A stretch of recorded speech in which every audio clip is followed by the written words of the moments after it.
cho anh là không biết hình bóng em vây quanh đêm ngày nhìn sâu vào nỗi nhớ sẽ mơ nơi đâu không biết em ngày ngày trong giấc mơ.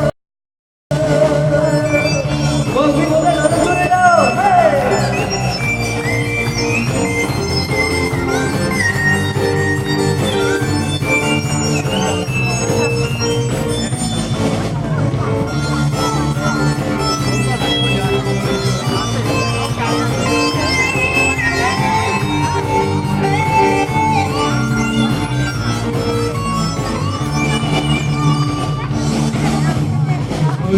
Qua bụi hoa để tôi lạnh xa anh nhớ em ngày qua đã trong giấc mơ vẫn còn hồn thơ khi xa em lòng nhớ ngày một đêm thẫn thờ trong phút giây mà ngỡ đời trong vắng phút xa đã quanh hết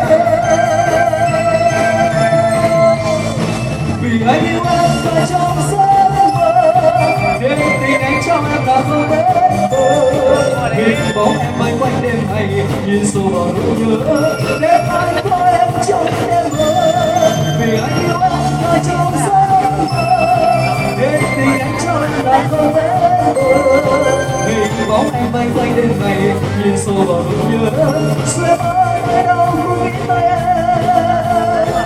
ngày ngày trong giấc mơ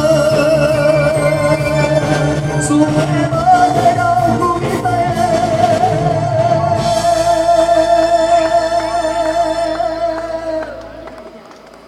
Vâng, quý vị dành một tràng pháo tay thật lớn nữa đi ạ. Ngày ngày trong giấc mơ.